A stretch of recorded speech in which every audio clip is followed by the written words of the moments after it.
Hello and welcome, my friends. TGIF, welcome to the weekend. We made it through a pretty challenging week, and we're going to be entering into quite an exciting week because we are going to be looking at the week of January 21st through the 27th. This is the final full week of January, and we're kicking off the week on Sunday with Aquarius, which means I will be running my astrology birth chart basics class on the 21st in the afternoon, just to get everybody acquainted with that astrological birth chart. Monday, we're going to be embracing the full wolf moon, and that's going to kick off a really exciting full final week of January. As the week after that, we're transitioning into February, which is truly crazy. Of course, the decks I have here, this is the Tarot of the Divine. Could not think of a better deck that sums up Aquarius than a deck about folklore and mythology.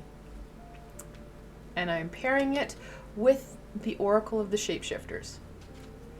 As fixed as Aquarius is, it is very creative and, well, thought-provoking. So, Shapeshifters will work really well with the divine here. So let's look at this full week, the last full week of January, January 21st through the 27th. Now, as of this recording, I still have spaces in my astrology class, so if you're looking for it, you do. There may be still spaces. I like smaller class sizes, and there is no requirement. If you don't know how to get your astrological birth chart, I'm working with people to make sure that they have something. And to know your astrological birth chart, you need to know where you were born, the date, and the time. Many people don't have the time, so I'm working with people to try and get a fairly accurate astrological birth chart so that you can start to work with more than just your sun sign. All right, let's get into this. Speaking of the sun sign, we have this beautiful griffin. This is the King of Swords in reversal. Oh, I'm gonna bring that down. Then the Seven of Swords. We are getting into the time of Aquarius, which is that air energy, that knowledge-based energy. The Knight of Wands. I love it. Okay, so last week we did have a pretty challenging week. Lots of energies to keep us on our toes, if you will. We're still going to have that conflict. It's just going to be in a different way. It may not be as in your face as what it was last week. Know that conflictual energy, some of that manipulation is going to be there. I don't want you to see monsters and shadows. However, I do want you to use your head. Don't try to focus in or hyper focus in on things that you think is wrong. Just be open and use all your senses. The King of Swords does really well when he uses his whole third eye thinking center. I know that sounds crazy, but the swords are also very intuitive. Both the king and the queen have a lot of symbolism of the high vibrational beings. Birds, butterflies.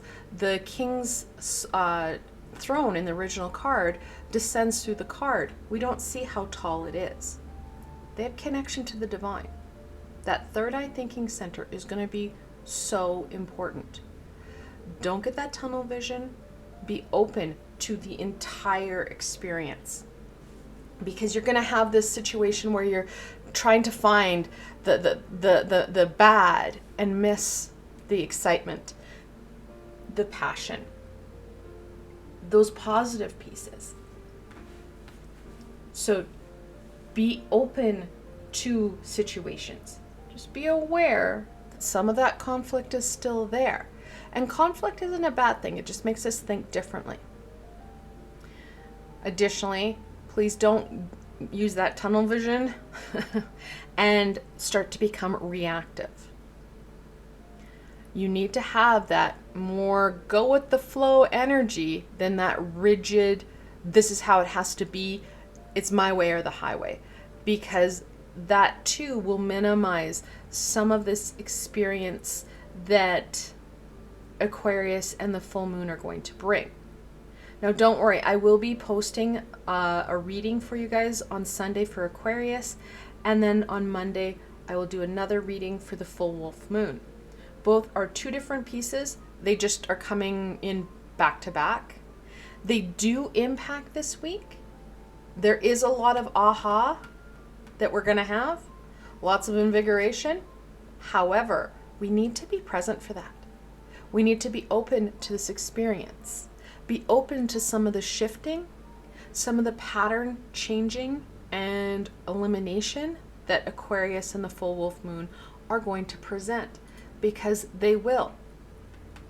We've got the King of Swords there. It talks about that knowledge. The Seven of Swords talks about patterns that we need to break. It also talks about, of course, some of the conflictual pieces I was talking about. That's the one thing about tarot. A card doesn't mean one thing. It means many things. So just be open to what is being shared with us. Tunnel vision is never good. Hyper-focusing in is never good. Being open, having that passion, that energy to embrace this week. Now you can do some kind of preliminary buffering things up. Tuesday I posted that meditation where we're looking at that energy shift. And that's what I talk about. Shifting from that low to that high. Let's go from the gray to the color. All right, let's see what else will help us. Because again, there's going to be lots of supports there, which also means we need to be open to it. Have a bit of flexibility. The king is not known for his flexibility. Knights can be. They can be very no fear attitude, which can mean when we're looking at shifting and changing, that the knight can be very supportive because it minimizes some of that fear we have. Speaking of fear, a safe place to go, Brother Raccoon. Make sure that no matter what is happening, that you have a stable, safe environment, whether that be at home, in your bedroom. You need to have a stable, safe place, not only for our mental health, but for, well, our spiritual and physical health. You may need to clear out, like energetically clear out your space, and you may have to do it frequently because we are looking at still some manipulation, some lower vibrational energy. Be aware of what energies you're absorbing. Be aware of what has occurred during your day and what's going to make you feel more stable. Feel, well, more in control of you. Artemis of the Forest. Now you are independent and free.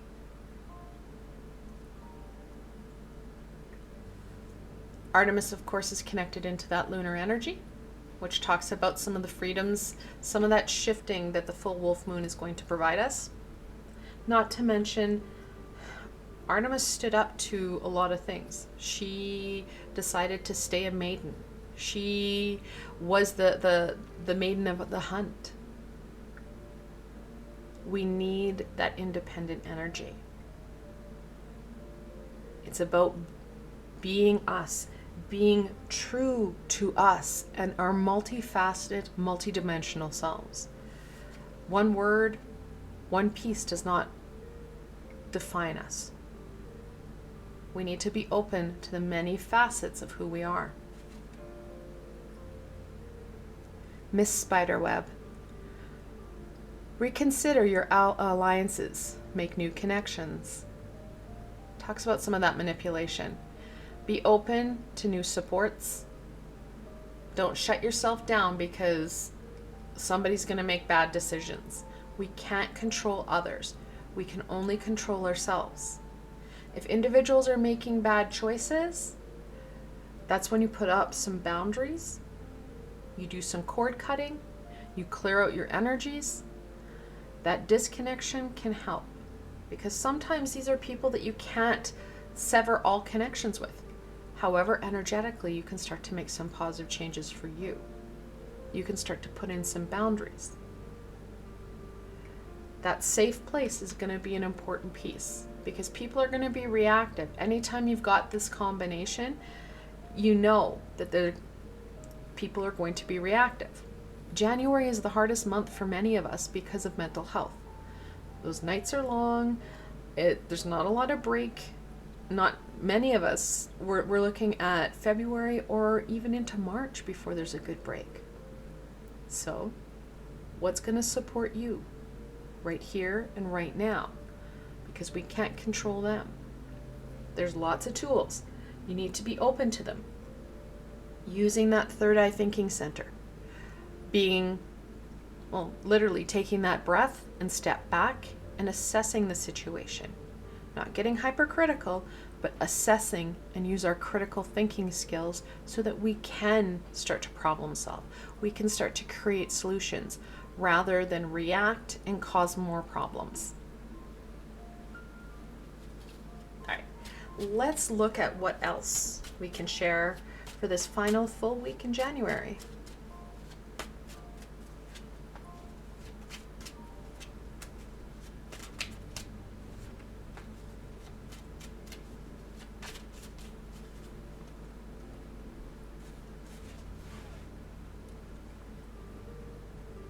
The Ace of Coins, the Ace of Pentacles. There's lots of possibilities. And I said that. We're looking at shifting, we're looking at changing, which brings in the new. However, new aggravates everything because shift is scary. There is lots going on. It goes back to that stability. And sometimes that safe place to go is just in ourselves. Having that stable, grounded core will support you. Not to mention having that safe, stable, and grounded space.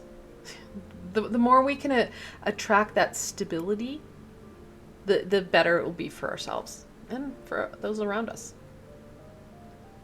The Queen of Coins or the Queen of Pentacles. Please have compassion for you and for others. Even if they're trying to get away with crap and you're like, what? What are you doing? Have compassion. They're struggling. We know that. We know many of our supports, many people in our lives are struggling in different ways. Rather than judging, take that breath and have compassion. They're trying their best. We may not understand it. However, they're making decisions that they think is in their best interest. Have that compassion. Like I said, this really amplifies that grounded stability that we need. It's going to help us better understand and work with our knowledge and our third eye thinking center, but truly assess what's happening. Being open to some shifts and some changes. Because you don't get independence. You don't get that shift without making some positive decisions. And we want them to be high vibrational decisions, not reactive decisions or decisions that are going to harm others. These are decisions that are going to support us and those around us. The Moon in reversal.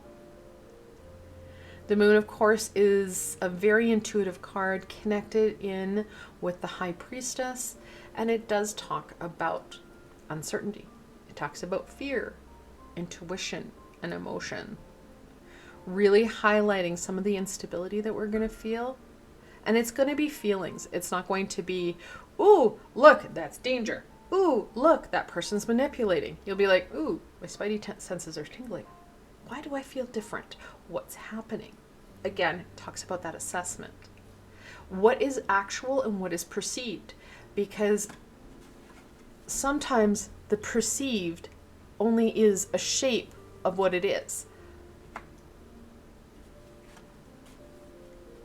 Sometimes that monster is really laundry in the corner. So be aware, oh, that was this way, of that assessment. We need to have actual versus perceived or assumed. Think things through. Again, this card brings in an instability because this is usually a very balanced card. It usually has a little dog and a little wolf on it, talking about that wild side and the domesticated. We usually have two pillars in the background. This is a gatekeeper, which does talk about change and movement, which we know is coming. It's in the reversal. There's some avoidance, there's some resistance.